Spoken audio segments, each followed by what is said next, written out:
بچه ها رفیقم اومده. سلام. شروع کنی؟ سلام، چطوری؟ آره خوبم، تو چطوری؟ خوبی، چه خبر؟ عالی. چی کارا میکنی؟ هیچی، حسابی مشغول کار. نمیدونم، همه تایم اضافه پیدا کردن تو این دوره کرونا، ولی من این احساس رو ندارم.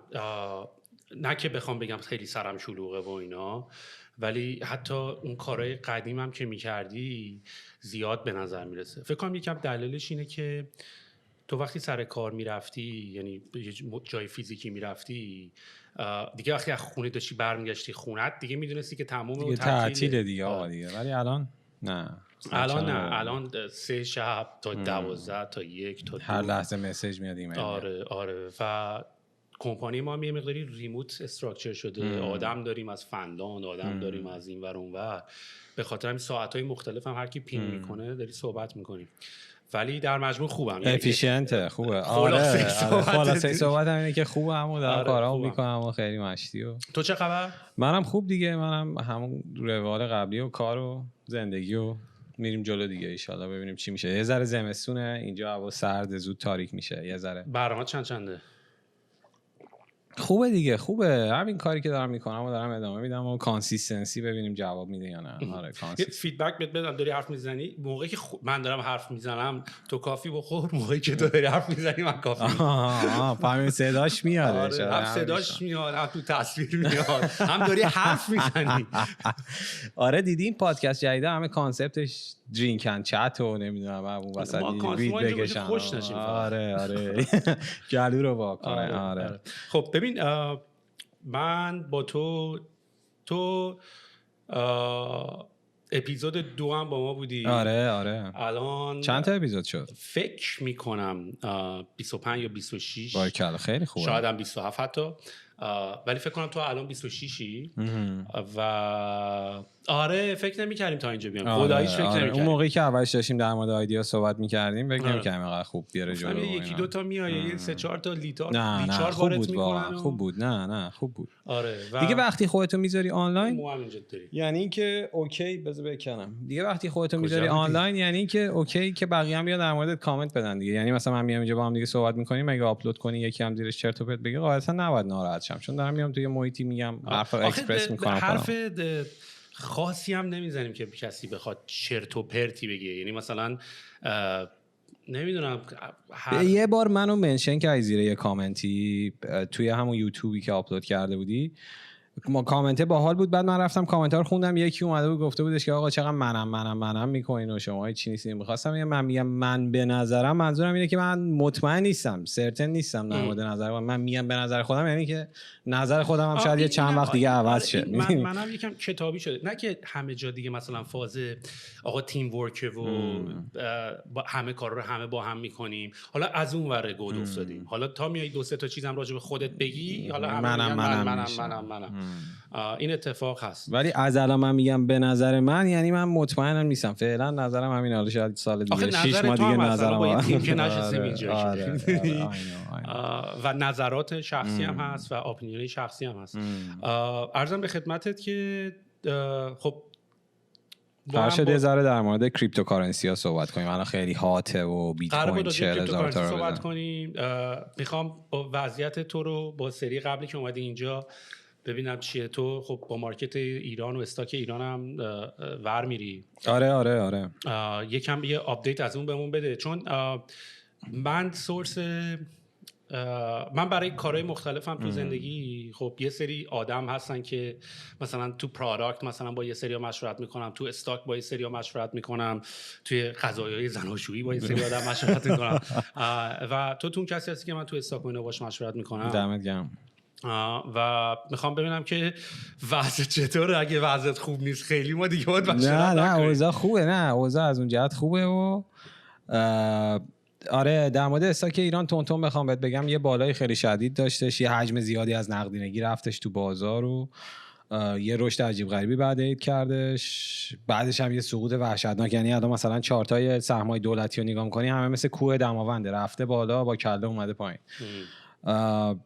دلیلش هم اگه باز تون بخوام بگم خیلی جذاب نیستش، ولی بانک مرکزی نرخ سود و حداقل بهره بین بانکی رو داشت میبرد بالا در حالی که بازار اینو نمیدونست. یه سری پول از بازار خارج شد. بعدش دیگه نمیدونم حقوقی ها حمایت نکردن، شرکت هایی که فاندا و اینا حمایت نکردن، شروع کردن نوسان گیر کردن از اون آدمایی که اومده بودن با پولای کوچیک کوچیک تو بازار. الان هم که باز دوباره یه سری مصوبه جدید در مورد فولاد و اینا دادن. بازار کلا اوضاعش خوب نیستش. فکر میکنم الانی که داریم با هم دیگه صحبت میکنیم فکر میکنم یه بالای خیلی کوچیکی تا قبل عید داشته باشه، ولی بعد عید میدونی ایران داره میره سمت فضای انتخابات و اینا، اردیبهشت انتخابات ریاست جمهوری. من فکر میکنم یه ذره بازار رها میشه و شروع میکنه به ریختن بازار از بعد عید دوباره، و خیلی به این ربط داره که دولت بعدی کیه، چیه، چجوری فکر میکنه. به نظرم چیزی که مشخصه اینه که دولت بعدی دولت اصولگراییه که نزدیکتر حداقل به هسته اصلی اون حاکمیت ایران. امیدوارم که اتفاقای خوب بیفته. بایدن هم اومده، تیمی هم که واسه فارن افیرش، واسه وزارت امور خارجه اینش هم معرفی کرده، همه اونایی هستن که استراتژیستا و آرکیتکترای خود برجامن، یعنی اونا اومدن در واقع برجامو طراحی کردن. الان خودشون دارن پست‌های کلیدی تو وزارت خارجه آمریکا میگیرن، همشون هم میگن برمیگردیم. امیدوارم که برای مردم خوب بشه، یه ذره ایران بتونه نفت بفروشه، دلار بگیره، قیمت دلار بیاد پایین. ولی پایین اومدن قیمت دلار مساویه با پایین اومدن قیمت همه دارایی‌ها از جمله بورس، سکه، نمیدونم زمین. اینا هم همه از اثرات پایین اومدن دلار اینه که این اتفاقا براشون بیفته. من اینجوری فکر می‌کنم. حالا بریم جلو ببینیم چی میشه دیگه.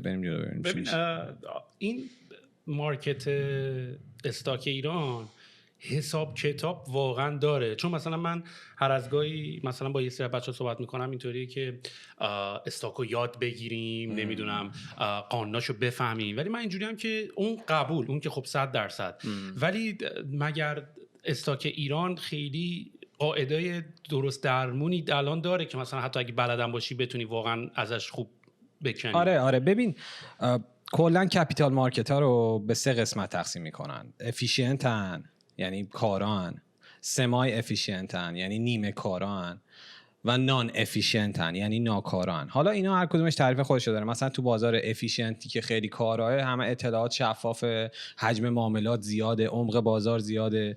تو بازاری که نیمه کاراه اطلاعات نسبتا شفافه، عمق بازار حدوداً زیاده.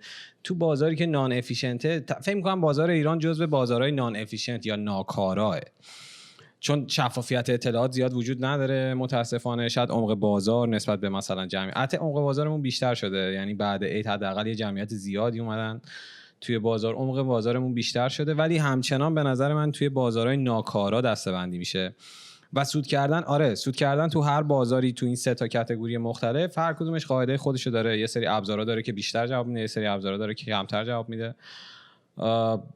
بازارمون بهش میگن developed market هم یعنی مثلا بازاری که ابزارهای مالی مختلفی توشه، چه میدونم مثل آپشن ها و اینا که احتمالاً خیلی در موردش شنیدن. ولی خب بازار ما تو اون بخش هم زیاد توسعه یافتم نیست، یعنی دیولپد هم نیستش. یه بازار ناکارای توسعه نیافته است، ولی دلیل نمیشه که نشه ازش سود گرفت. اینایی که گفتم خیلی بد بودش، ولی ناکارآمد توسعه نیافته،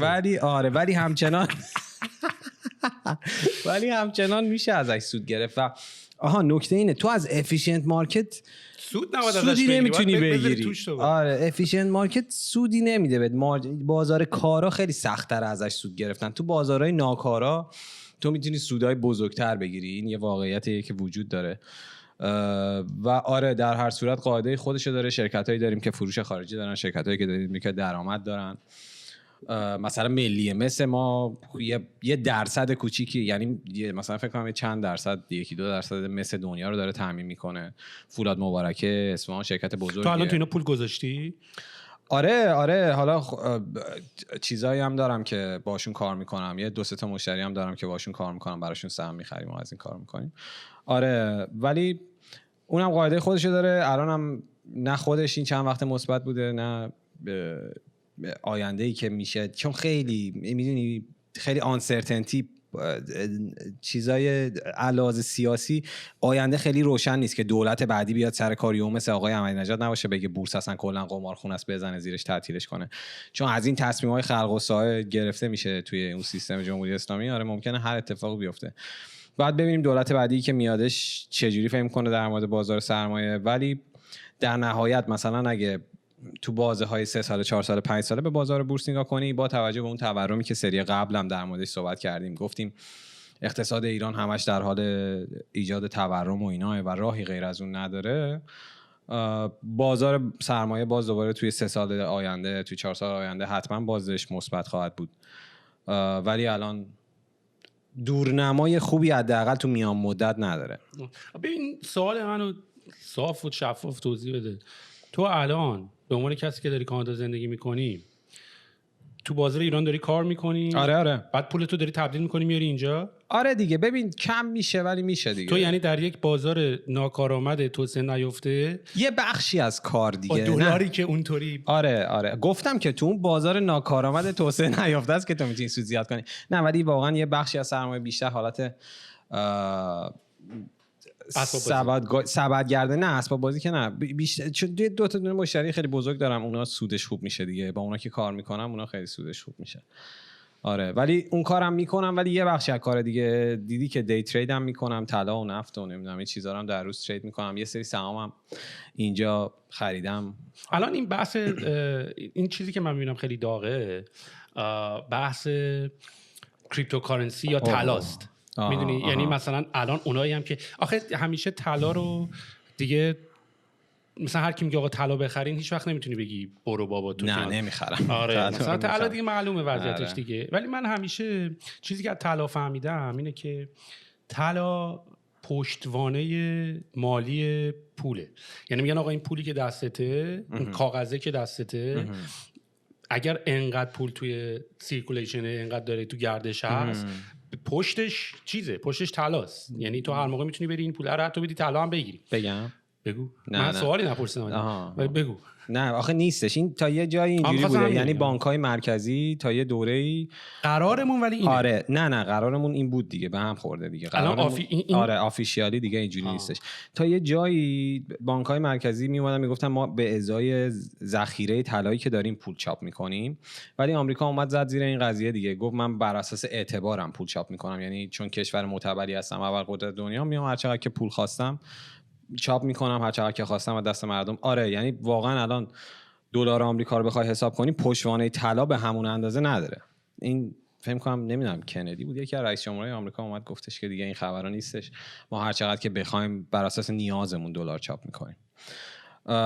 و اون یکی داشتیم میرفتیم سمت اینکه طلا بهتره یا بیت کوین. یا نمیخوام بگم بهتره، میخوام بگم یه بحثی که الان هست، یه دوگانگی دارم توی آدما میبینم که اونایی که خیلی ترادیشنالن و میخوان نقدینگی دستشون نباشه و کش دستشون نباشه که از ارزشش کم بشه، یه سریا که خیلی میگم ترادیشنالن و سنتی تو همون کار طلان، یه سریای دیگه دارن including myself مثل خود من ترجیح میدن که کریپتوکارنسی حالا مثل بیت کوین یا ایتریوم بگیرن. دلیلش هم حداقل برای من این بحثو با تو هم داشتم، نوع تو استاک بودن تو با نوع من متفاوته. تو به عنوان یک کسی که دنبال پولیش کجاست، دنبال سودشی، یعنی دنبال گین و ریترن. من واقعا هدفم یه حالت مثلا اینه که اگه با تسلا حال میکنی دارم ساپورتش میکنم. یعنی یه جورایی انگار بلیتشو خریدم، آقا مثلا بلیت کنسرت تسلا رو من خریدم، دارم ساپورت میکنم. من خیلی دوست دارم. تو ببین یه صنعت تکنولوژی رو میشناسی، تو همون صنعت سرمایه گذاری میکنی، من خیلی مدلی رو میپسندم. اگرم مثلا یکی از من ادوایس بخواد، اگه ببینم توی صنعتی متخصص اکسپرته، میگم ببین تو خودت توی این صنعتی که میگی نظرت چیه، چجوری روش میکنه، آیندهشو چجوری میبینی و اینا، و حالا از شانسته یا نمیدونم از چی، از انتخابته. الان سکتور تکنولوژی، صنعت تکنولوژی داغ‌ترین صنعت ممکنه، خیلی بزرگ شدن، خیلی قورت شدن، دست نیافتنی شدن و دمت گرم خیلی خوب خرید و فروش میکنی تو همون صنعت تکنولوژی. من خیلی میپسندم. امیدوارم پولاش بیاد چون ما خوب میخریم، خوب نمیفروشیم. آره این ایرادش هم پیدا کردی که خوب میخری خوب نمیفروشی، خیلی خوبه. بالاهاشو نمیفروشی، وسطاشو میفروشی. آره و آخه البته منم یه مقداری دوست داشتم بازی کنم، دستم بیاد یاد بگیرم، وگرنه هدف من اصلا اول یه هدف 5 ساله بود. اینا نبود اونجوری تو کوتاه مدت. میخواستم بخوابم روش، یعنی واقعا میخواستم بخوابم روش تا ببینم چی میشه. حالا میخواستم به اینجا برسم که من یوتیلیتی طلا رو نمیفهمم الان، یعنی حالا به عنوان طلا به عنوان یه شیء با ارزش که یعنی خب یه ارزشی داره دیگه. حالا چیزایی هم که ارزش دارن یه سری خواصی دارن، یکیش اینه که تعدادشون محدوده، یعنی اینفینیت نیستش و خب یه مثلا رسانه‌های خوبیه طلا. ولی الان یعنی این سوالم بیشتر سوالی دارم ازت میپرسم، من الان یوتیلیتی طلا رو نمیفهمم. مثلا من الان یوتیلیتی بیت کوین و ایتریوم و اینا رو میفهمم، یعنی میفهمم تو کجا داره استفاده میشه، چجوری داره کار میکنه، ولی من نمیفهمم طلا کجا داره کار میکنه، طلا چجوری داره کار میکنه. من جز اینکه جولری ملت باش میخرن دیگه نمیفهمم یوتیلیتیش چیه. ببین حالا یه بخشی که توی مثلا چه میدونم تولید گوشی‌های هوشمند و اینا یه تو چیپست‌ها همه طلا خیلی کم هستش. اگه از اون دید بخوای نگاه کنی، مثلا مس خیلی جذاب‌تره، کامادیتی خیلی جذاب‌تریه برای سرمایه‌گذاری، چون مس خیلی مصرفش بیشتره. الان نمیدونم ماشینای برقی و هایبرید و اینا دارن میان، خیلی مصرف مس بیشتر میشه. طلا یه چیز قراردادیه دیگه، میدونی، مثلا مثل زمان، مثل فصل، مثل روز که 24 ساعته، مثل هفته که 7 روزه، مثل نمیدونم ساعت 12 شب، ساعت 12 ظهر، اینا قراردادیه. یه چیزاییه که آدما تعریف کردن و به تدریج جا افتاده. طلا هم همین جوریه در واقع. میشه گفتش که مهمترین نکتهش نقد شوندگی راحتشه و حالا اون علاقه‌ای که آدما چندین هزار سال نسبت به فلز دارن. ولی یوتیلیتی خیلی خاصی الان نداره بگی آقا این کاربرد و نه الان غیر از همون صنعت و اینا، نه که خیلی هم کمه مقدارش دیگه، به قول تو خیلی مقدارش کمه.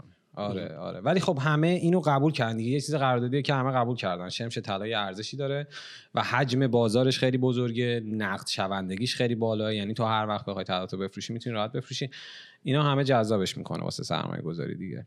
بعدم ببین اینی که الان مثلا بیت کوین رشد کرده، مس خیلی رشد کرده، سهام‌ها خیلی رشد کردن، دلیل اصلیش همون برنامه بانک مرکزی است که اومدن شروع کردن پول چاپ کردن. علل خصوص فدرال رزرو، بانک مرکزی آمریکا، که خیلی بی‌محابا داره دلار چاپ میکنه برای اینکه جلوی بحران رو بگیره، برای اینکه ریزش بازار رو بگیره. این چاپ کردن پول باعث زیاد شدن مقدارش میشه، همون بحثی که کردی که مثلا اون چیزایی که با ارزش مقدارش محدوده و کمه، این چاپ کردن پول باعث زیاد شدن حجم دلار تو بازار شده و این خب دلار که زیاد شده، ارزش سهام و اینا ناخودآگاه دلار ارزشش میاد پایین، ارزش سهام میره بالا، ارزش مس میره بالا، ارزش طلا میره بالا، ارزش بیت کوین میره بالا. و این بیت کوین که الان هات شده، دلیل اصلیش من میتونم بگم که کارنسی دیوالویشن یا کم شدن ارزش دلاره.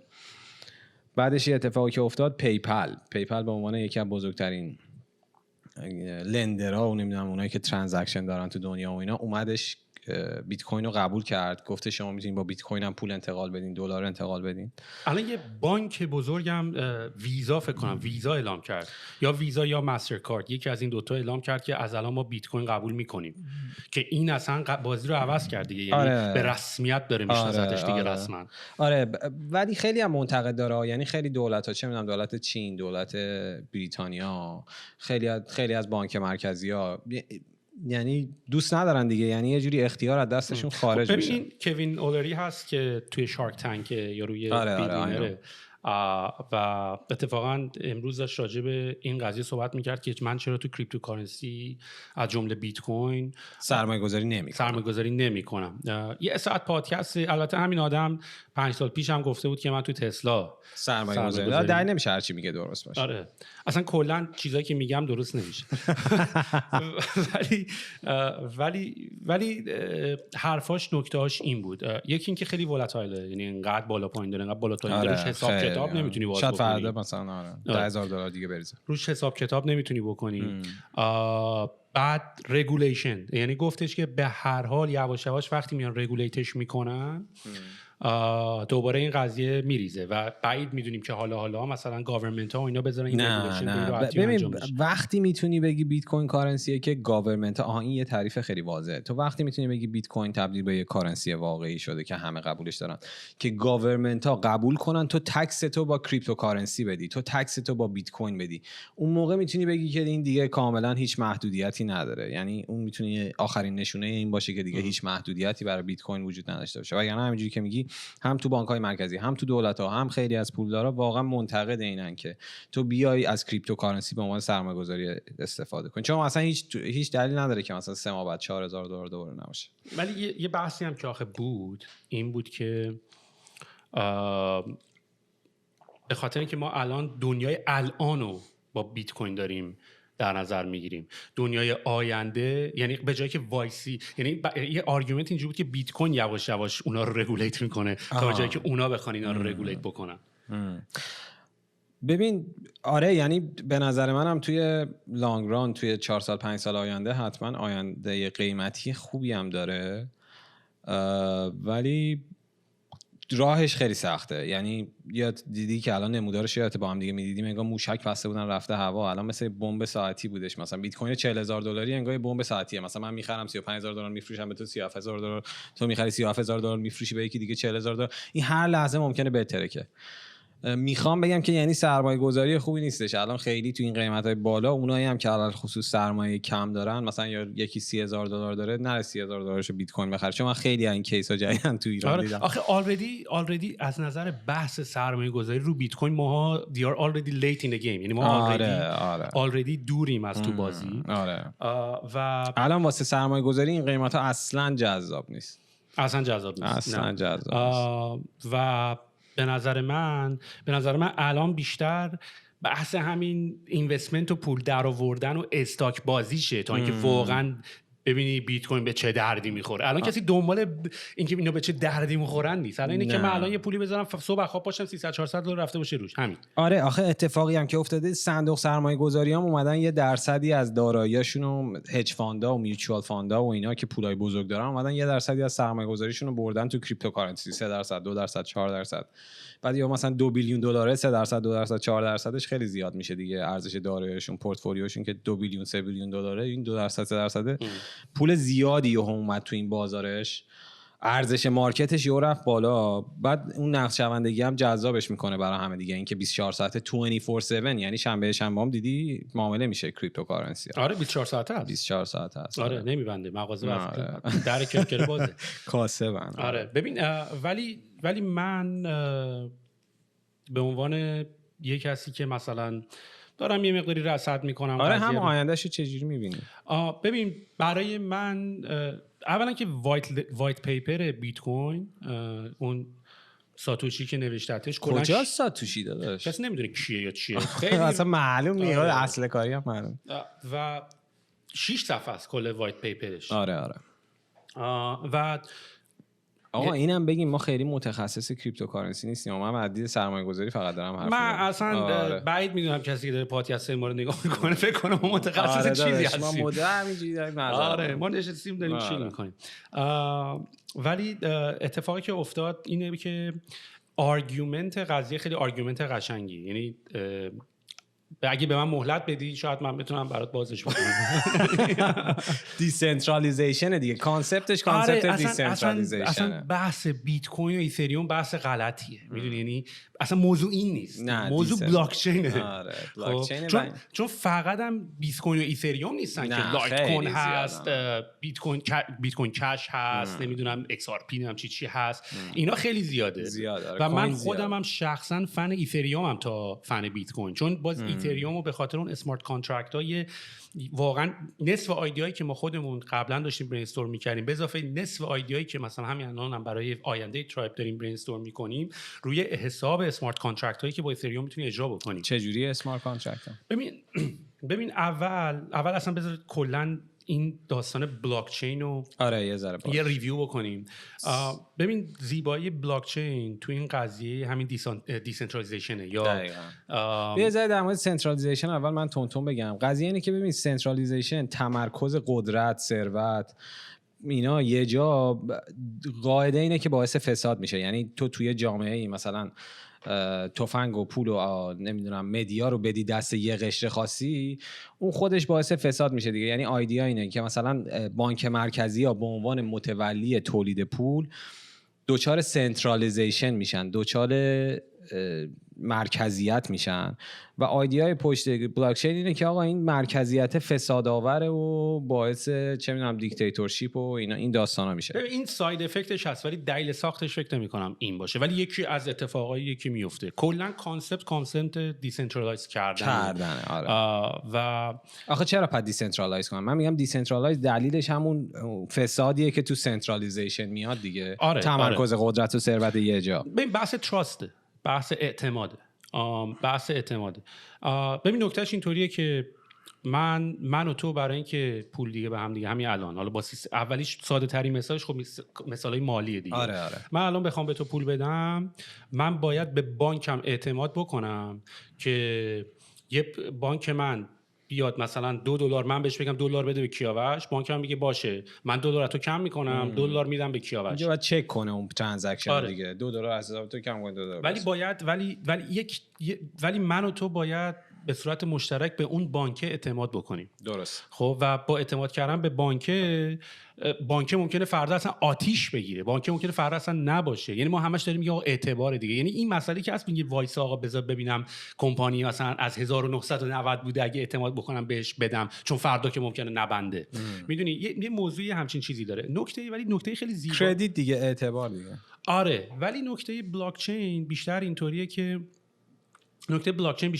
که تو برای اینکه بخوای یه ترانزکشنی انجام بدی، خب تو نیاز به اعتماد برای یک شخص ثالثی نداری. من با حرفت کاملا موافقم. یعنی حتی اگر امکان اینکه همه چیزم دیسنترالایز بکنی و چیزی مرکزیت نداشته باشه، من هنوز یکم آرگومنت دارم که آقا چون حالا میتونی یه چیزی رو دیسنترالایز بکنی لزوما خوب نیست. اینی که تو مثلا میتونی اوبر رو از میون برداری به خاطر اینکه میتونی رابطه مستقیم داشته باشی بین کسی که پول میده و راننده و من سوار ماشین بشم و پولمو بدم بره. میگه دیسنترالیزیشن صرفا هم خوب نیست. نه میگم لزوما چون تکنولوژی وجود، این تکنولوژیستا آخه همیشه بحثشون اینه که چون یه تکنولوژی وجود یارو مثلا LCD کرف پیدا میکنه، تکنولوژی خفنی ها تو LCD رو کرف کنی، ولی لزوما حالا کجا استفاده بهتر حالا موبایل کرف میخوام چیکار، میدونی چون حالا یه تکنولوژی خفنه لزوما استفادهش هم یوتیلیتیش به اون قشنگی نیست، یه مقدار طول میکشه تا جا بیفته.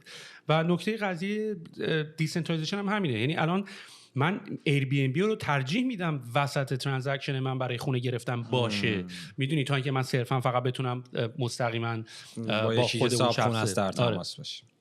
و حالا نکته بلاکچین اینطوریه که ولی سنترالیزیشن حتما با قدرت زیاد توی، یعنی باعث تمرکز قدرت یه جا میشه دیگه. ایر بی ام بی زورش زیاد میشه تو بازار، اوبر زورش زیاد میشه، بعد اینا خودش باعث ولی خب این باز یعنی میتونه تصمیم بگیره دیگه، مثل توییتر که تصمیم گرفت برای ولیو رو یکی کرییت میکنه که ولیو رو جمع میکنه دیگه. الان ما فقط چون جا نداریم تو خونمون پولمون رو بذاریم داریم میدیم دست بانک، میدونی، ولی من باز اگه خیلی پول داشته باشم باز میتونم تو رو بهتری کنم. یعنی هم باز پول دست منه. الان هنوز آرگومنتش همینه دیگه. الان تو بحث اینه که فساد ممکنه بانک انجام بده، فساد ممکنه حکومت انجام بده. نه میگم مثلا ناخودآگاه باعث فساد میشه سنترالیزیشن. آره اون که 100%، ولی باز منم میتونم خیلی پول داشته باشم، پولم هم لجیت مال منه، باز من زورم زیاده. میدونی چی میگم؟ ولی باز احتمالاً چند نفر دیگه هم مثل تو خواهم بود که زورشون زیاده. ببین نکتهش میدونی چیه؟ نکتهش اینه که فرض کن 3 نفریم. خب بانک چی کار میکنه؟ بانک فقط یه رکوردی داره از همه ترانزکشنایی که اتفاق افتاده. نه پر تو حرف من، چون من ادیت کردن پدرم در میاد. اینجاشو حذف نکنی ها، اینجاشو حذف کن. ولی هی رو وایس من میاد، ادیت من خیلی سخت میشه. چشم. چشم گفتم تو وقتی دیسنترالایزی و تو الان ما به بانک حساب داریم. ببین بانک چیکار میکنه؟ من وقتی به تو میام $2 میدم، بانک میاد نگاه میکنه میگه خب سهیل علوی چقدر دارد؟ سهیل علوی $100 دارد. از $2 از سهیل علوی کم میکنم، سهیل علوی شد $98. خب $2 میدم به کیاوش، کیاوش حالا چقدر دارد؟ کیاوش $102 دارد. خب بعد به این حسابه که تمام رکوردهای همه مشتری‌ها رو نوشته میگن لجر. خب یعنی یه رکوردی از این لجر. کل کار بانک همینه. کل بانک هم که پول نداره واقعا. بانک هم همینه، میگه آقا 2 داد به این، 3 رفت اونجا، 4 کشی جابجا اونم نمیکنه. میدونی اونم داره این دیجیتالو داره جابجا میکنه. میگه آقا این 2 رفت، حالا هر موقع خاصی بیا ببینم چه کار میتونم برات بکنم. چون هر موقع بانک هم میره، بانک هم میگه ما پول نداریم که. خراب. آره. بنابراین همچین سیستمی داره. حالا توی بلاک چین این رکورده دیگه دست بانک نیست. این رکورده رو هم من دارم، هم تو داری، هم علی داره، هم قلی داره، هر کسی که تو ترانزکشن هم نیست داره. یعنی نکتهش اینطوریه که فرض کن حالا بانک الان منم، توی رضا این بغل نشسته. خب من بانکو میخوایم از این وسط برداریم. همه میان اول بازی اعلام میکنن آقا من سهیل علوی $100 دارم. رضا میاد میگه آقا من $100 دارم. کیاوش هم میاد میگه من $100 دارم. همه پس یه کاغذ، فکر کن همه جلو هممون یه کاغذ سفیده. همه رو کاغذا می‌نویسیم کیاوش، سهیل، رضا $100 همه دارن. خب هر موقع من میام یه پولی به تو میدم $2، همه می‌نویسن. هم می‌نویسن که آقا سهیل $2 داد به کیاوش، چون لیجر ثبت میکنه، چون هر کیم لجر خودشو داره. خب آره. رضا هم می‌نویسه، رضا هم که اصلا تو ترانزکشن من و تو نیست، میزنه آقا سهیل به کیاوش $2 داد. خب نفر بعدی بعد اصلا دلیلی که میگم بلاک چین، الان این ترانزکشنی که من تو انجام دادیم یه بلاک میشه، انکریپت میشه، تموم شد. خب بگو یه انکریپت یعنی رمزگذاری. آره رمزگذاری میشه با یه فرمول خیلی جالب باحال که دیگه اصلا حالا بحث این نیست. و بعد دوباره حالا دفعه بعد دوباره میاد میگه آقا حالا رضا میخواد $3 بده به سهیل. برای اینکه رضا $3 بده به سهیل اول یه بار باید بلاک قبلی چک شه.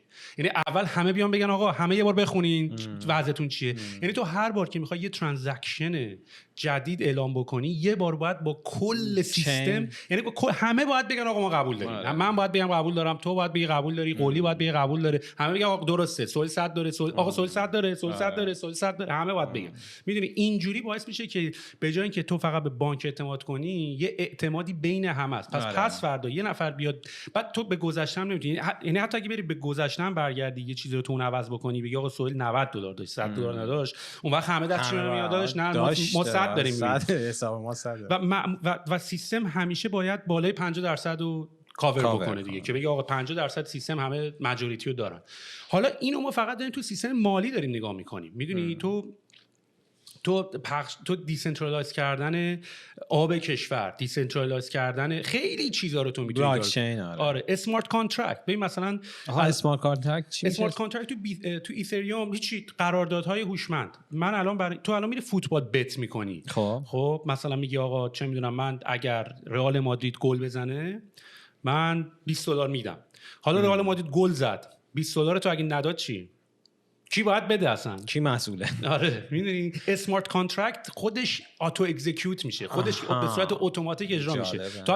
تو حتی میتونی بگی آقا تو میتونی بگی آقا هر موقع دمای هوا اومد زیر -3 درجه $20 به من بده. من دیدی بعد با تو هندشیک ندارم. اسمارت کانترکت تو هم هیچ کاری نمیتونی بکنی، اصلا اتوماتیکلی -3 شد پول میاد تو از حساب تو لجر تو میاد تو لجر هم کانفرم میکنن. خیلی باحاله. و این خیلی باحاله. یعنی تو فرض کن قراردادهای خونه، نمیدونم قراردادهای موبایل، تمام اینا دیگه اسمارت کانترکت میشه به جای و خیلی و اینا. ببین بعد هنوز اولا که هنوز ذهن ما خیلی قدرت اینو نداره که الان فقط داریم مثالای مالی قابل لمس نیست، فقط داریم مثالای مالی هم میزنیم. میدونی خیلی باحالاش مثالای غیر مالیه.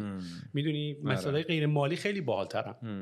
و من اینو دوست دارم، یعنی اینی که تو تراست و دیسنترالایز کردن فارسیش چی میشه؟ غیر متمرکز. آره غیر متمرکز. قدرت رو بیای غیر متمرکز. آره کلمه قدرت نه، ولی همه چرا دیگه آخه تو بتونی یه لیجر چک کنی. اون ساید افکتشه. قدرت کم میشه، قدرت دست کسی آره نیست، ولی هدف پخشش در واقع قدرت رو پخش میکنه. آقا من میگم قدرتش هستم، یعنی هدفش همین کم کردن آقا قدرت. کسی یعنی منظور اومده بلاک چین نوشه هدفش، ولی این نبوده. ساتوشی کجاست؟ ساتوشی اصلا یه اسم آره فیکه فکر میتونه باشه. یارم صداش شده واسه چی بگی من اینم پول برداشتم دارم دیگه. الان که دلیلی که بیت کوین داره دوباره هات میشه و همه داریم میرسوات به خاطر اینکه دیگه یواش یواش داره، چون اینم یه مقدار محدودی داره بیت کوین تو دنیا دیگه داره تقریبا تموم میشه. آره واسه همینه که دیگه الان همه قیمتو داره میره بالا، واسه همینه. ولی خب خیلی پیش. ببین اگر میخوای بری تو بازی بیت کوین و اینا، برو برای 4 5 6 سال، نخر دقیقاً. فردا صبح آره. نگاه کن ببین چقدر رفت روش. آره. این کار با دید سرمایه‌گذاری بلند مدت به نظر من بیت کوین همین الانم میصرفه. آره، ولی اگه بخوای اگه بخوای نوسان بگیری، نه الان اصلا قسمت یا تیپ دادن، تیپ های کوچیک، میدونی مثلا تو روی اینترنت ماکرو ترانزکشن، میدونی مثلا آقا من هر موقع میزنم اینجا 5 سنت به من بدین، میدونی کارهای ماکرو ترانزکشنال ریز، تیپ های ماکرو ترانزکشنی ریز، میدونی آقا مثلا یه کاری با هم بکن، من یه کافی برات میدم. الان بانک درد سر آجی، من الان مامانم ایرانه، نمیتونم پول بفرسته، نمیتونم پول بفرستم، هیچ کاری نمیتونیم بکنیم. میدونی و زبان، یعنی دولت ها خیلی کنترل دارن رو قضیه، میتونن محدود کنن. بعد اجرا کردن این قضیه رو. سویفت چیه؟ پولمو بده، پولمو میخوام بفرستم. بعد نکته این که دقیقاً پولم مال تو نیست، همش به حساب گاورمنته. و راست میگی الان که میگی خب آخه باز ولی ساید افکت شدید، من به گاورمنت هم کاری ندارم، میدونی. آره، ولی این مفهوم غیر متمرکز کردن قدرت کلا مفهوم جالبیه که فکر می‌کنم خیلی میتونه واسه بشر تو آینده. ولی من خودم با کانسپت اسمارت کانترکت خیلی الان که گفتی خیلی جالبه. و این و خود بلاک چین، اصلا کلا خود بلاک چین، من میتونم با تو، این یه بازی بود با هم می‌کردیم، یادم تو را فراموش. اون باید اسمارت کانترکت باشه. مثلا من به تو یه چیز دادم گرفتی، و من باید 2 ساعت با تو فک بزنم داشت بده پول ما رو دیگه، پول ما رو بده. یادم تو را فراموش اصلا با اتیوم باید بود. آره دقیقاً، یادم تو را فراموش باید با بلاک چین راه بندازی. و حالا تو دیگه یعنی یکم اگه بشین راجعش صحبت کنی، همینجوری ایده‌است که میتونی از توش بیای. میدونی با گاوم میتونی قرارداد ببندی. آقا شیر دادی، اتیوم بهت میدم. نه شیر دادی یه چیز دیگه بهت میدم. میدونی اصلا اتوماسیون میکنی، یونجه بخور خود و اتوماتیک. آخه تریت هم با سگم داری همین کار میکنی، تریت میدی بهش، به این حیوانات خانگی هم تریت میدی بهش. اینا اسمارت کانترکت، میدونی همش. حالا ممکنه تو یه بار اسمارت کانترکت رو بشونی دیگه و تو هیومن میتونی این کارو بکنی دیگه. حالا باز میرسیم به این بحثی که این میشه ماشین لرنینگ و دیتا ساینس و اینا، که اینا من همیشه میگم یه ذره ترسناکه. تو همیشه میگی خیلی جذابه برای من که این اتفاق بیفته، هی بریم بیشتر سمت AI artificial intelligence، هوش مصنوعی و نمیدونم. ببین آخه بحث میدونی چیه؟ بحث اینه که اولا که نمیتونیم نریم، چون نمیتونی بگی آقا خب از الان دیگه ما اصلا این جلوشو نمیتونی بگیری. آن اوایدبل داری میریم سمتش. پس بعد حالشو ببری. بعدش هم باحال دیگه. ببین باحاله به خاطر اینکه تو وقتی مغز خودتو نگاه میکنی، ببین ماها، ببین هوش مصنوعی و نمیدونم آرتفیشال اینتلیجنس و اینا، اولا که اصلا هوش مصنوعی اصلا الان هوش نیست واقعا، بهش میگن اصلا یه نالج بیسیه که داره سعی میکنه تو اون نالج بیس یه سری کار یاد بگیره. احمق مصنوعی حتی چون هنوز به اون هوش نرسیده که مثلا یه سری کارا رو لینیر داره انجام میده، ولی میرسه دیگه، خیلی سریع هم داره میرسه.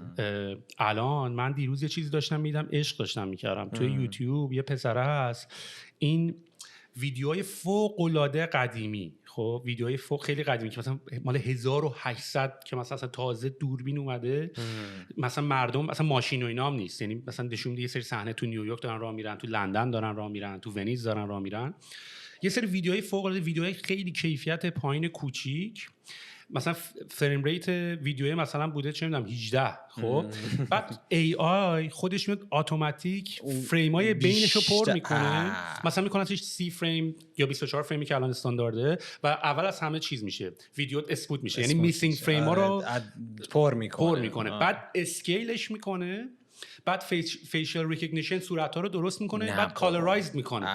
بعد من الان ویدیو نشون میدم، میفهمی که اون موقع 1800 چه شکلی بوده واقعا. خیال HD 4K داری 1800 رو میبینی، کرکوپرت میریزه، واقعا چیز عجیب غریبیه. و این چیزاش خیلی جالبه، میدونی. یا مثلا اتفاقای خیلی جالب تر دیگه که میتونه توش بیفته، مثلا یه تکنولوژی دیگه دیدم که مثلا تو الان فیس تایم میکنی و نمیدونم زوم کال و اینا، خب من باید یه دوربین داره تو عکس میگیره و عکس‌ها رو به صورت موشن پیکچر هی داره تون میفرسته دیگه، و این حجم خیلی زیاد میبره، در صورتی که تو الان فقط میتونی، من یه سافر دیدم که یه بار از صورتت عکس میگیره، یه بار اینو کامیونیکیت میکنه با گوشی طرف، بعد تو هر موقع داری حرف میزنی این بر اساس دیتا پوینت هایی که مثلا از تو دهن تو اینا داره میگیره موومنت ها رو روی موبایل طرف اونور قضیه ریجنریت میکنه. یعنی این همه عکس دیگه نمیخواد این همه دیتا نمیخواد واسه همین مثلا شاید یه مکالمه‌ای که الان مثلا با واقعا شاید تو یه فیس تایم یا یه واتساپ کال میکنی شاید واقعا نزدیک 400 500 مگ یا گیگ حتی روی زوم کال داره ترانسفر میشه. شاید تو واقعا با 20 مگ 30 مگ 40 مگ بتونی این کارو بکنی. یعنی و این اتفاق الان یه جورایی هم سر این مکای M1 افتاد. مکبوک داره M1 چیپ میده چون همیشه بین استوریج و سرعت و پرفورمنس اینا باید یک رو همیشه فدا کنی، ترید آف باید بکنی. الان این مکای جدید اپل M1 چیپای M1 کوچیک‌تر شده و ریزتر شده، سرعتش بالاتر رفته، برق کمتری هم مصرف میکنه. یعنی اصلا یهو کاملا افیشنت، اصلا یه لیپ استپه. یعنی از یک نرفتی دو، از یک رفتی 100 میدونی. و اگر اینجوری نگاه بکنی خیلی هم جذابه. یعنی الان یه باتری مثلا الان مشکل اصلی مثلا ماشینای سلف درایوینگ کار اینا باتری دیگه. آره. باتری ممکنه یه کوچیک شه پرفورمنسش هم بره بالا. مثلا این اتفاقاتی میتونه بیفته. آره. ببین ولی حالا اونجوری که من به قضیه نگاه می‌کنم اینی که تو میگی کاملا درسته دیگه، ولی واقعا اگه بخوایم بگیم که مثلا 3 تا انقلاب مهم توی تاریخ بشری بوده، یکیش انقلاب کشاورزیه، یکیش انقلاب صنعتیه، یکیش هم الان این انقلاب تکنولوژیه که الان ما شاهدش هستیم که الان توشیم داره اتفاق میفته. توی انقلاب کشاورزی از الان به بعد دیگه شبیه ویو میشه تا انقلاب. ویو آره موجایی میشه که دیگه اونقدر چون اصلا مسیر رو دیگه داره عوض. البته هر سری هم مسیر عوض شده ولی تو انقلاب کشاورزی مثلا یه سری آدمای که بودن که همش یک جانشین نبودن دیگه، حالت ایل و عشایر بودن که بعد به تدریج یک جانشین میشن، مدل زندگیشون عوض میشه. با انقلاب کشاورزی مدل زندگی آدم‌ها عوض میشه، شروع میکنن سوله درست کردن، غذا جمع کردن، رشد جمعیت زیاد میشه، همه بچهای بیشتر میخواستن که رو زمین کار کنه. ولی اون تغییر زیاد برای آدم سخت نبوده. تبدیل به یک جانشین شدن و کشاورز شدن کار سختی نبوده. یا اگه انقلاب صنعتی هم در نظر بگیری، مثلا یه آدمی رو اگه از سر زمین کشاورزی می‌خواستی برداری بیاری سر خط کارخونه، باز اتفاق خاصی نمی‌افتاده. مثلا یارو 2 هفته یا 2 ماه تلاش می‌کرده سر خط کارخونه، یاد می‌گرفته کارو.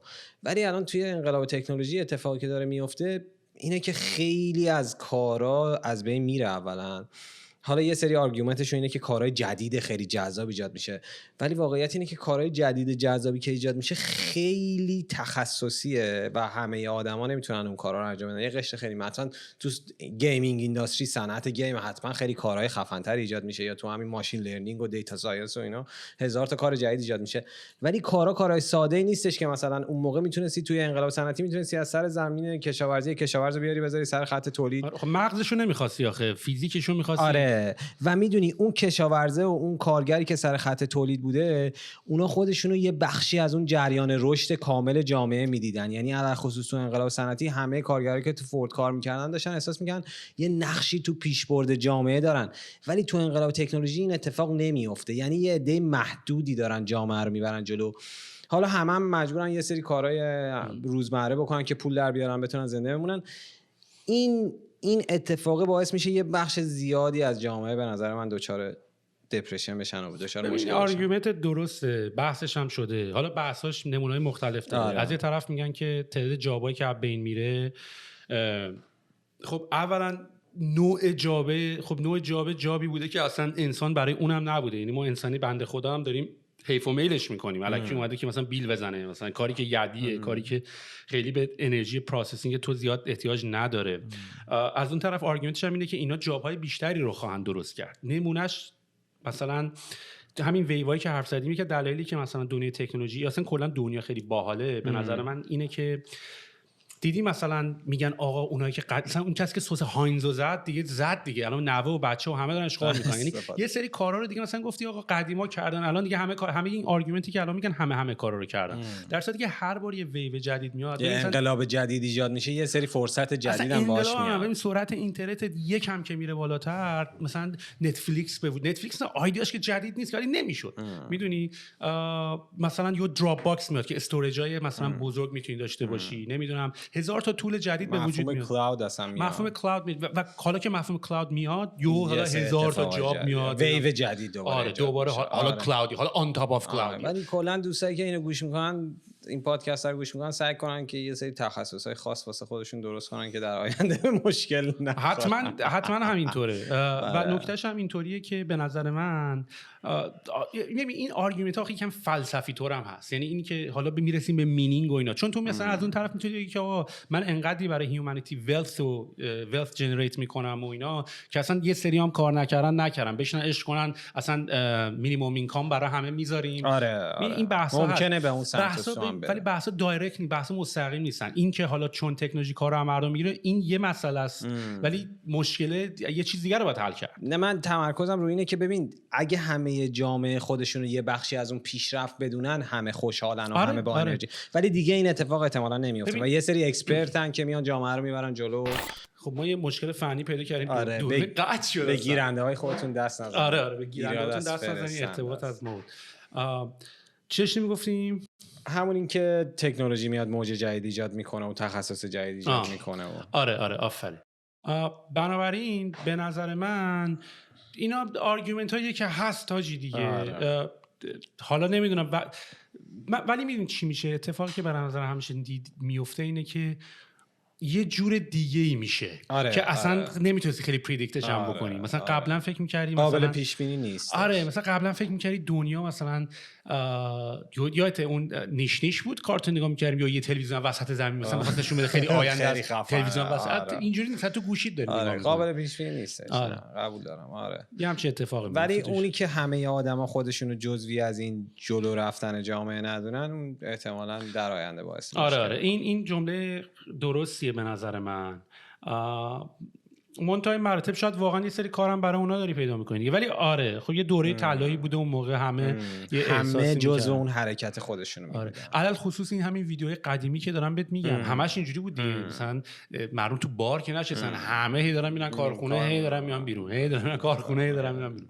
همیشه اینطوری بود. آره انقلاب صنعتی این نکته رو داشته که خیلی کمک کرده که همه با هم در یه جهت همه برن جلو. آره ولی ببین این حالا اینی که تو از اتوماسیون حرف میزنی، استاک به نظر من همیشه من این بحثو با تو دارم، اینو ست کن افتاد اینجا بخر، یا الرت هم بذار افتاد اونجا بفروش دیگه. تو نشستی اون پشت چیکار داری میکنی؟ هی چارت نگاه میکنی، من هر بار میام پیشت. اون کاره که من میکنم ببین بخوام بهت بگم اینجوریه که کار تو رو پس به خطر میندازه. تو میترسی کار دبل، چون کار تو کاملا اتوماسیونه. نه دیگه اونجوری هم نیستش دیگه. ببین یه بخشیش اتوماسیون، الگو تریدینگ و الگوریتم تریدینگ و اینا هست. چارت رو داری نگاه می‌کنی، خب ست الرت کن دیگه. اونو من جای اینکه برم اداره میشینم چارت رو نگاه میکنم کاری نمیکنم.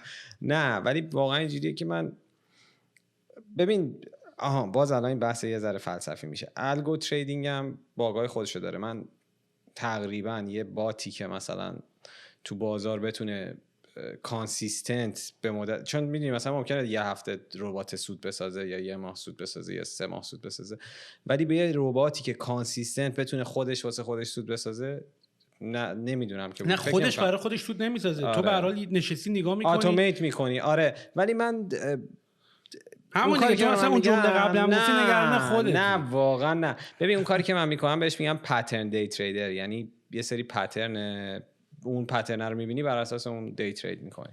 اون کاریه که هر روز میکنم مثلا به عنوان کار روزمره. و نه الان خیلی تو دنیا دارن همین روشی که من میکنم کارا رو میکنم، ولی الگو تریدینگ هستش. حتما بانک‌های بزرگ، مؤسسه‌های مالی بزرگ از الگو تریدینگ استفاده میکنن. تو ایران هم الان هستش. اتفاقا خیلی هم میگن که نکنید و چرا نکنن؟ خب بالاخره یه بخشی از قضیه است که باید باشه. اونم مشکل خودشو داره، اونم اشتباهی خودشو میکنه، مثل سرمایه‌گذاری، مثل ایندیویدوالی که تو بخوای سرمایه‌گذاری کنی. ولی آره حتما اونم، یعنی این صنعت فایننس و سرمایه‌گذاری و اینام داره میره به اون سمت. ولی من اون مدلیشو که DSS بیشتر دوست دارم، یعنی دیسیژن ساپورت سیستم، میاد بهت آیدیا میده، میگه احتمالاً الان اینجوری میشه، اونو بیشتر میپسندم. ولی هستش دیگه. آره توی این صنعت فایننس هم این اتفاق داره میفته و خیلی وقت هم از داره میره جلو. منم یه جاهایی از کد استفاده میکنم، همیشه این بحثو با هم دیگه میکنیم. منم یه جاهایی واسه اینکه حجم معامله ها رو چک کنم یا مثلا روند نقدینگی رو ببینم حتما از کد استفاده راجب میکنم. تسلا چی فکر میکنی؟ چون یه بحثی که راجب تسلا وجود داره اینه که الان تسلا به صورت عجیب غریبی رقمش روی کاغذ خیلی خیلی بالاست. آره والویشنش خیلی غیر منطقیه. آره و رونیو تو نمیتونی اصلا انقدری نداره. یعنی الان از 5 تا کمپانی اتومیکر دنیا کامبایند ارزشش بیشتره، در صورتی که مثلا 1/10 تویوتا چقدر. ولی حالا سوال من خیلی اینه کمه. که الان دیدم اون پسره بود که توی فیلم The Big Short بود، مایکل بی. همونی که کریستیان بیل نقشش آره کریستیان بیل نقش بازی می‌کرد تو بیگ شورت.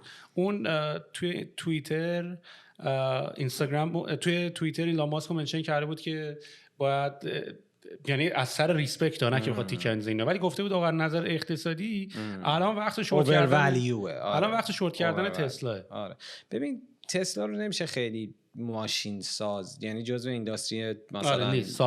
آره بعد یه مشکلی که توی، یعنی مشکل هم که نیست، یه پتانسیلی که توی شرکت‌های تکنولوژی هست اینه که تو نمیتونی آیندهشون رو پیش بینی کنی. مثلا الان اپل اگه واقعا یه خودروی برقی هم بسازه، یه دونه بود به ابعاد کمپانی اضافه میشه، اصلا یه رشد خیلی بزرگی میکنه. شرکت‌های تکنولوژی رو نمیتونی رونیو بیسد بیای بررسیشون کنی، بگی این نسبت رونیوش مثلا به چیزش، به قیمتش میخونه، به پرایسش میخونه، پرایس تو ارنینگش منطقیه یا نه. هیچ کی هم این شرکت‌ها رو واسه نسبت قیمت به بازدهشون نمیاد بخره. هر کی میاد میخره واسه اون بوم تکنولوژی میخره و اینکه یه اتفاق عجیب غریبی تو کمپانی بیفته. ولی واقعا الان تسلا خیلی اوورولیوه، ولی از یه طرفی هم الان نیرویی که داره بازار رو میبره به سمت بالا همون چاپ بیرویه دلاره که احتمالاً تو دولت بایدن هم یه مقداری پیگیری بشه. ولی بازم تو دسته‌بندی صنعت تکنولوژی یه ریسکی که وجود داره، باز ریسک رگولیشنه، چون اینا خیلی اومده قدرتشون زیاد شده، میگن مونوپولی شدن. مثلا گوگل رو دارن پراپ میکنن، نمیدونم فیسبوک رو میخوان پراپ کنن، سنا و کنگره هم الان خیلی یه دست شده، جفتشون دموکرات شده با بایدن، یعنی هر سه تا رکن اساسی آمریکا هم الان خیلی یه دستن. دو تا ریسک الان بازار سرمایه آمریکا داره واسه کوتاه مدت. یکی تکسه که بایدن از اولی هم که کمپینش رو ران کرد اومد گفت آقا من تکس‌ها رو میخوام زیاد کنم، همونجوری که ترامپ تکس‌ها رو کم کرده بود. بعد میدونی یعنی تکس‌ها رو زیاد و کم کردن چون تاثیر مستقیم روی درآمد یا همون رونیوی شرکت‌ها میذاره، بازار رو میتونه به سمت بالا یا پایین درایو کنه، یعنی هول بده بازار رو بالا با کم کردن تکس‌ها، همون اتفاقی که تو دوره ترامپ افتاد، و احتمالاً هول بده بازار رو پایین با زیاد کردن تکس‌ها، اتفاقی که تو دوره بایدن میفته. حالا باید ببینیم این دو تا نیروی چاپ دلار و زیاد کردن تکس چجوری رو هم دیگه تاثیر میذارن، تاثیرشون در نهایت چیه. و اینی که توی 2020 و حتی 2019 شرکت‌های تکنولوژی بوم خیلی گنده کردن، یعنی قیمت‌ها خیلی رشد کرده. این پراب، این تحقیقی که میخوان برن توشون بکنن، یه سری قانونا هست، آنتی تراست لا، چی میشه به فارسی؟ ضد رقابت. قانونای ضد رقابتی رو بیان چک کنن ببینن رعایت کردن نکردن. مونوپولی که هستن، قطعاً مونوپولی هستن شرکت‌های تکنولوژی. این دو تا ریسکو پس داره، یکی پراپ کردن شرکت‌های تکنولوژی، یکی بالا بردن تکس که کل بازار رو هول میده پایین. این بازار سهام هم یه جوری همگرایی داره با هم دیگه، یعنی یه سری سهام قرار باشه بریزن به خاطر زیاد شدن تکس و کم شدن درآمدشون، بقیه هم احتمالاً با هم دیگه میکشن پایین. بعد ببینیم این نیروها چه جوری تو بازار تو آینده کار میکنه، ولی خیلی گرونه. تا الان پیش بینیت برای اینکه بایدن میاد چیه؟ فکر می‌کنید استاک میره بالا، استاک میاد پایین؟ همون میگم باید ببینیم این دوتا نیروی چاپ دلار و تکسیشنه که میخواد زیاد بشه، اینا چه جوری اونو که میبینیم. تو چی میگی؟ تو چیکار کنیم؟ نگار داریم بفروشیم؟ آره الان هولد استراتژی خوبی میتونه باشه فعلا اگه کسی سهام داره هولد استراتژی خوبیه سهامو نگه داره، ولی واسه خرید نه. الان اگرم خرید میکنی باید با آپشن‌ها و با قرارداد دریوتیو و اینا یه جوری یه تکنیکی هستش تو سهام خریدن بهش میگن هج کردن، یعنی تو میای بیمه میکنی سرمایه گذاری تو که اگه مثلا قیمت سهامم ریخت با قراردادهای آپشن و اینا تو ایران هم صادقه هستش، ولی یادت اولش گفتم این بازار توسعه نیافته است. بازار توسعه نیافته بازاریه که اون ابزارهای مثل آپشن‌ها و کلا قراردادهای دریوتیو و اینا که بتونی سرمایه گذاری تو حالت بیمه بکنی و یه سری استراتژی دیگه هم استفاده کنی، اون بازاری که دیولپ نیست، یعنی اون ابزارها توش توسعه یافته نیستش دیگه، یعنی دسترسی به ابزارهای زیاد برای بیمه کردن سرمایه گذاری تو اینا نداری متاسفانه. اونجایی که گفتم توسعه نیافته است منظورم این بود. از ناکارایی هم دقیقاً منظورم همون گردش اطلاعات و اینی که همه بدونن همه چی شفاف باشه و اینا بودش و عمق بازار. ولی آره پیش بینیم اینه که خیلی کلاودی قضیه، باید ببینیم این نیروها چجوری با هم دیگه کار میکنه، چاپ دلار و تکسیشن، ولی دیگه بالاخره یه جایی هم باید بیاد پایین قیمت سهام دیگه. نمیدونم کجا، ترجیح میدم مثلا حجم معاملات و اینا رو نگاه کنم هر روز و هر هفته که نتیجه گیری بکنم، ولی الان خیلی سخته در موردش حرف زدن. آره میدونم. من که استراتژی شخصی خودم اینه که همه استاکا رو میخوام بخرم، نه که همه میخوام بخرم، همه استاکایی که دوست دارم و میخوام بخرم و میخوام بخوام روش. اصلا این کار خیلی عباسیه، هی سریع فروش بخری بفروشی بخری. آره ببین اگه به اون دید برسی که مثلا سرمایه‌گذاری 3 سال 4 سال 5 ساله، هم سرمایه‌گذاری برات راحت‌تر میشه، هم ویژنت میتونه درست‌تر باشه، یعنی اون آینده‌ای که میبینی برای سهم میتونه درست‌تر باشه، با خیال راحت‌تر هم میتونی بخری. آره بخوای این نوسان بگیری خیلی سخت میشه دیگه. آره عالی. آره ببین یه چیزی هم در مورد مایندست با هم دیگه صحبت کردیم قسمت پیش، یه چند تا کامنت دیدم همون موقعی که اون یارو میگفتش اومدی اینجا جواب منم نکنین. یه چند تا کامنت خوبم دیدم که مثلا گفتن در مورد مایندست با هم دیگه صحبت کنیم. ببین این زندگی کلا سخته، یعنی تو بخوای ورزش کنی، رژیم بگیری، هیکلت خوب باشه سخته، بخوای غذای بد بخوری، نمیدونم ورزش نکنی، هیکلت بد باشه سخته، بخوای زیاد کار کنی پولدار بشی سخته، بخوای هیچ کاری نکنی فقیر باشی سخته. هر کاری بخوای تو این دنیا بکنی سخته، تو باید سخت خودتو انتخاب کنی و وقتی اون سخت خودتو انتخاب میکنی، تو سخت آسون انتخاب کردی. من دنبال اینم یک کد بزنم. آره وقتی اون سخت خودتو انتخاب کردی، اون چیزی که تو اون راه کمکت میکنه اون مایندستته. تو علاوه علمی که مثلا میان مایندست ها رو طبقه بندی میکنن، یه دونه گروینگ مایندست، یه دونه فیکس مایندست. گروینگ مایندست اون مایندستیه که میگه آقا سختی‌ها استمرار نداره، من باید سختی بکشم به هدفم برسم، میوه میده این تلاشی که من میکنم. اون فیکس مایندست اینجوریه که آقا این سختی رو من دیگه نمیتونم تحمل کنم، وای خسته شدم برم یه کاری بکنم. نمیتونی کانسیستنت باشی با یه فیکس مایندست، ولی اون گروت مایندست کمکت میکنه که ای رشد کنی، ای بری جلو. واسه همین میگم که اون مایندستی که داری، اون طرز فکری که داری، احتمالاً با ارزش ترین دارایی توئه که تو رو میبره جلو. وگرنه خیلی هم هستن که خیلی پولدار میشن، به هدفشون میرسن، کمپانیشون رو بزرگ میکنن، ولی باز با کله میخورن زمین. اون مایندست هست که تو رو درایو میکنه دوباره بری جلو، بری بالا و جلو تو نتونن بگیرن و هر چی میخوری زمین دوباره بلند شی و برسی. البته رسیدن هم نیست، یه جرنیه دیگه، اون سفره رو بتونی به خوبی و خوشی طی کنی. این مایندست به نظر من یکی از نکته‌های جالبش اینه که دیگه یه تصمیم با خودت میگیری و از سوپرایت شدن مسیر راه جلوگیری میکنی. یعنی که دیگه وقتی یه کار رو انتخاب میکنی سخته، دیگه از الان آماده فیل شدن هستی، از الان آماده شکست خوردن هستی. اینا جزوشه، اصلا نمیتونی هر کاری میکنی همون اول به نتیجه برسی، که اینا همه جزوشه. بعدش هم اینطوری نیست که مثلا آخه توی مردم معمولا یه کاری رو میکنن که بدتر هم میخورن زمین. یعنی یه کاری میکنن نمیشه، اینجوری که دیدی خدا ما رو دوست نداره، دیدی خیلی بدتره، چون دیگه از جات هم پا نمیشی. آره اون مایندست تو باید یه جوری مایندست رو بسازی که هی هولت بده جلو، هی پیشرفت کنی. اون سخته رو که برداشتی، اون مایندستت کمکت کنه که بتونی بری. ولی بازم ببین انترپرنورشیپ تو ایران خیلی سخته سوید، خیلی. یعنی اون سری هم گفتم مثل اینه که بخوای تو بیابون قایق موتوری برونی، مثلا استارتاپ بزنی. آره آخه ایران ساخته نشده برای لحاظ فرهنگی. اصلا ما اون ببین یه بحثی هست. ببین خب به هر حال کسی که تو ایرانه و همه برای معلومه همه دوستان به کشورشون کمک کنن، همه دوست دارن. ما هم دغدغه‌شو داریم که اینجا میکروفون خریدیم نشستیم داریم صحبت می‌کنیم. این ولی نکتهش اینطوریه که ببین این همه کشور تو دنیاست، یه سری اتفاقا واقعا فقط داره تو آمریکا میفته. میگم دفعه پیشم گفتم 100% فیسبوک، نتفلیکس، مایکروسافت، نمیدونم سیلیکون ولی دیگه. آره فرانسه نیست، نمیدونم ژاپن نیست با اینکه اینام خیلی خبره. آره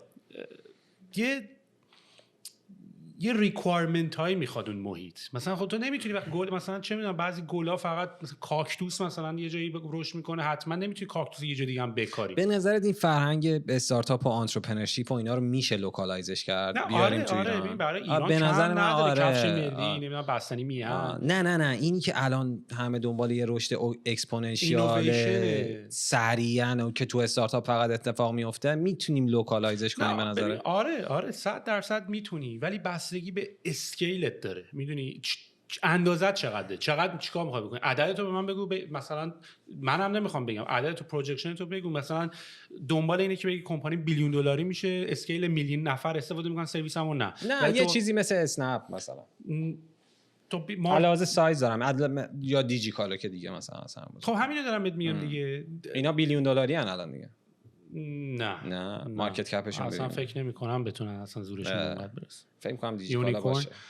آن پیپر بایر پیدا کن براش. نه آره خب آخه میدونی ریسک سیستماتیک تو ایران انقدر زیاده که کسی نمیاد، یعنی سرمایه گذار خارجی حاضر نیستش. آره بعد کل چین به هم خورده، کل ایمپورت جنس به هم خورده، قیمتا بالا پایین داره میشه. آره. میدونی اصلا اونطوری نیست که آدم فکرشو میکنه. ولی آدمیزاد به امید زنده است. امیدوارم که بشه ساکسس استوری. ببین به نظر من تنها راهی که داره اینه که بیای ساکسس استوریایی که تو استارتاپ اتفاق افتاده بولد کنی.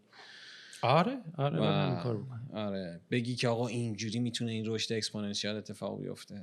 ولی سخت، خیلی سخت. امیدوارم که اونایی که میخوان تو این راه قدم بردارن موفق باشن، یه مایندست قوی برای خودشون درست کنن. خیلی باید ببین کسی که تو ایران شروع میکنه باید پس ورا نشد، انتظار همه چی رو باید داشته باشه. پس ورا نشد نشینی برای خودت بگی. ولی ببین اون نشدنم باعث رشد تو میشه. یعنی این تلاشایی هم که نمیشه همون باعث رشد تو میشه. یه جایی یه جوابو میگیری، اون جوابی که میخوای. آره میدونم چی. یعنی ببین به نظر من اونایی هم که یه استارتاپایی دارن که به نتیجه نرسیدن، اون براشون سابقه میشه، هیستوری میشه، یاد میگیرن تو اون پروسه کار. اصلا هدفم همینه. تو فقط باید ببینی اون سفر است، اون جرنی است که بری جلو. آره میفهم چی میگی. حاجی من بعد گرسنمه. پس بریم یه چیزی بخوریم. ببین چی بخوریم که تو الان داشتی میگفتی فیت بودن و فست فود نخوردن. آها گفتم سخته تو بردار دیگه. سخت ما الان اینه که احتمالاً فست فود بخوریم، ولی خوب بودش. آره اون این یه تیکه‌ای که قطع شدیم و من هی دارم بهش فکر میکنم که چجوری جمعش کنیم. آره نه خوب میشه. آره دمت گرم. خیلی حال داد. و انشالله که بازم بیایم. انشالله قسمت 240. آره بعد اصلا بحث مایندست رو باید بذاریم یه جای کاملش باز بکنیم. آره گود دمت گرم. قربونت برم عزیزم. خیلی حال داد.